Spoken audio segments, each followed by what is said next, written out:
Hello friends, ओम श्री गणेशाय नमः। आप सभी का स्वागत है आपके अपने यूट्यूब चैनल पर। फ्रेंड्स, आज हम आपको इस वीडियो में बताने जा रहे हैं वट सावित्री व्रत की शुभ मुहूर्त, पूजा विधि, पूजा सामग्री, पौराणिक व्रत कथा, जिसको सुनने मात्र से ही होगी अखंड सौभाग्य की प्राप्ति और संतान की लंबी आयु, और वट सावित्री व्रत के महत्व के बारे में। फ्रेंड्स, वीडियो शुरू करने से पहले आपसे रिक्वेस्ट है, अगर आप हमारे चैनल पर नए हैं और आपने अभी तक चैनल को सब्सक्राइब नहीं किया है तो प्लीज सब्सक्राइब कीजिएगा चैनल को, साथ ही प्रेस कीजिएगा बेल आइकन को, जिससे नए वीडियो से रिलेटेड नोटिफिकेशन आपको तुरंत प्राप्त हो सके। और वीडियो पसंद आने पर वीडियो को लाइक और शेयर जरूर कीजिएगा, ताकि सभी भक्तों को इस वीडियो का लाभ प्राप्त हो सके। और कमेंट बॉक्स में ओम श्री गणेशाय नमः जरूर लिखिएगा। हिंदू पंचांग के अनुसार हर साल ज्येष्ठ मास के कृष्ण पक्ष की अमावस्या को वट सावित्री व्रत रखा जाता है। इसे वट अमावस्या और सावित्री अमावस्या के नाम से भी जाना जाता है। इस दिन सुहागन महिलाएं अपने पति की लंबी आयु, अखंड सौभाग्य और संतान प्राप्ति की कामना के लिए व्रत रखती हैं तथा बरगद के पेड़ की पूजा करती हैं और उनके चारों ओर परिक्रमा लगाती हैं। धार्मिक मान्यताओं के अनुसार ऐसा करने से पति को लंबी आयु प्राप्त होती है, जिससे सुहागनों का अखंड सौभाग्य बना रहता है।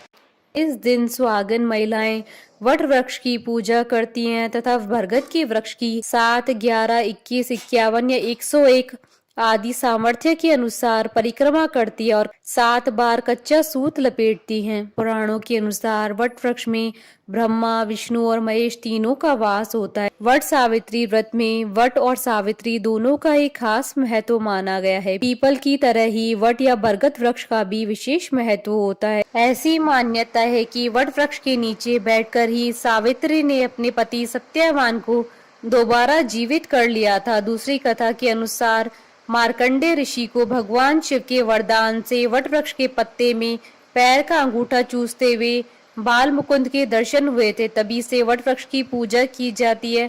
वट वृक्ष की पूजा से घर में सुख, शांति और धन लक्ष्मी का वास होता है। इस दिन महिलाएं सत्यवान और सावित्री और यमराज की पूजा करती हैं। व्रती महिलाओं को इस दिन सत्यवान और सावित्री की कथा को विशेष तौर पर सुनना चाहिए। फ्रेंड्स, अब आइए जानते हैं वट सावित्री व्रत की शुभ मुहूर्त के बारे में। हिंदू पंचांग के अनुसार साल 2023 में वट सावित्री व्रत 19 मई 2023 शुक्रवार के दिन है। ज्येष्ठ कृष्ण अमावस्या तिथि प्रारंभ होगी 18 मई 2023 को रात्रि 9:42 पर और ज्येष्ठ कृष्ण अमावस्या तिथि का समापन होगा 19 मई 2023 को रात्रि 9:22 पर। ऐसे में उदया तिथि के आधार पर वट सावित्री व्रत 19 मई 2023 को रखा जाएगा।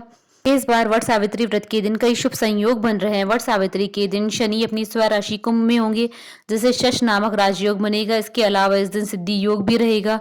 इस दिन चंद्रमा गुरु के साथ मेष राशि में होंगे, जिससे गजकेसरी योग बनेगा। इस दिन सभी स्थितियों में वट सावित्री का व्रत रखना बेहद शुभ फलदायी रहेगा। साथ ही शनि देव जी की विशेष कृपा प्राप्त होगी।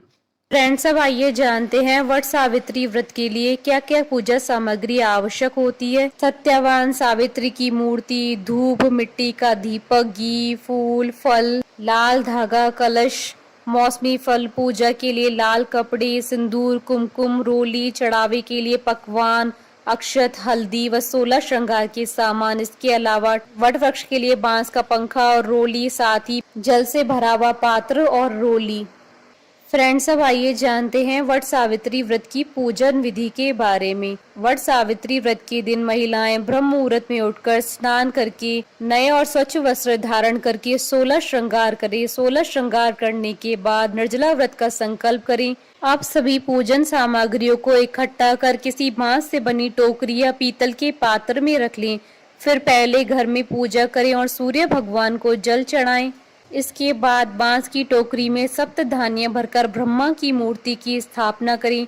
ब्रह्मा के वाम पार्श्व में सावित्री की मूर्ति भी स्थापित करें। इसी प्रकार दूसरी टोकरी में सत्यवान तथा सावित्री की मूर्तियों की स्थापना करें। इन टोकरियों को वट वृक्ष के नीचे ले जाकर रखें। इसके बाद ब्रह्मा तथा सावित्री का पूजन करें। तत्पश्चात सावित्री तथा सत्यवान की पूजा करके बड़ की जड़ में पानी दें।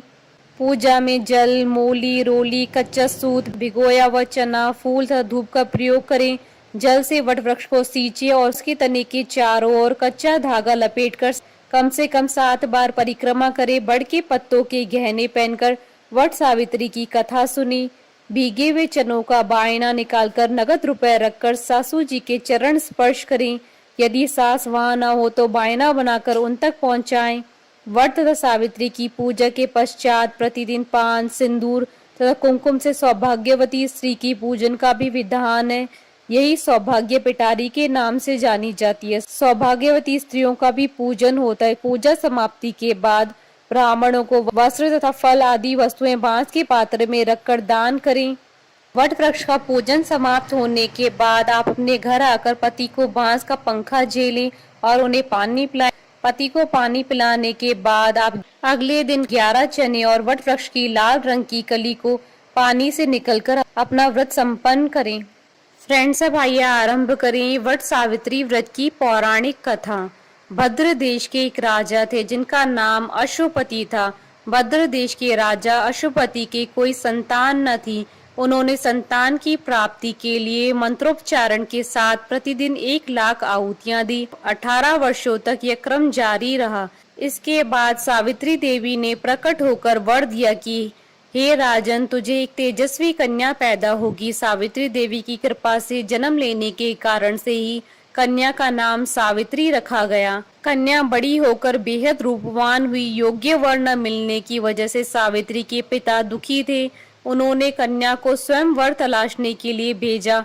सावित्री तपोवन में भटकने लगी। वहां साल्व देश के राजा धूम्रसेन रहते थे। क्योंकि उनका राज्य किसी ने छीन लिया था, उनके पुत्र सत्यवान को देखकर सावित्री ने पति के रूप में उसका वरण किया।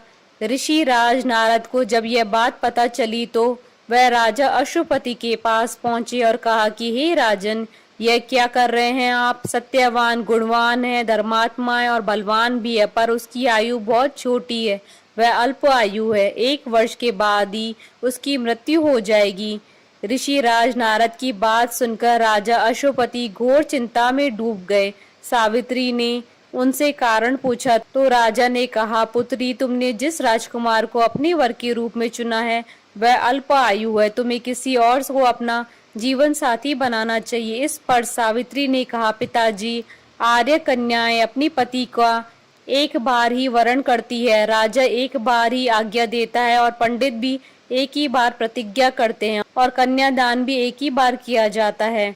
सावित्री हट करने लगी और बोली, मैं सत्यवान से ही विवाह करूंगी। राजा अशुपति ने सावित्री का विवाह सत्यवान से कर दिया। सावित्री अपने ससुराल पहुंचते ही सास ससुर की सेवा करने लगी।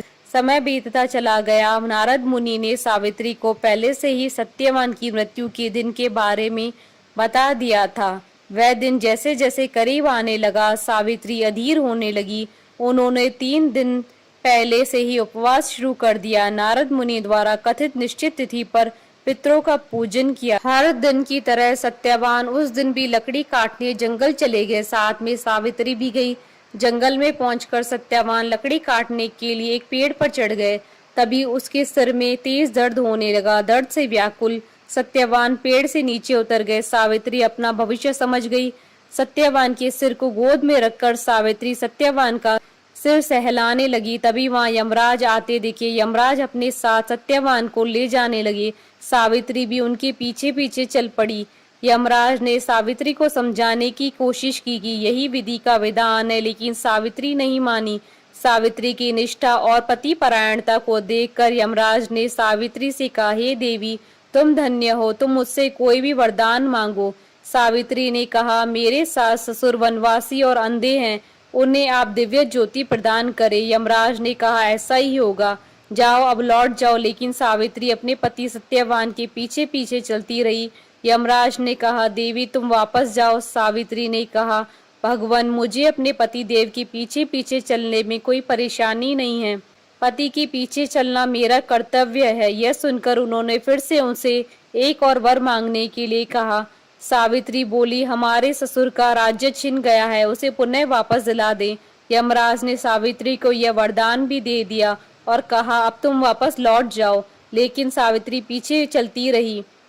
यमराज ने सावित्री को तीसरा वरदान मांगने को कहा। इस पर सावित्री ने 100 संतानों और सौभाग्य का वरदान मांगा। यमराज ने इसका वरदान भी सावित्री को दे दिया।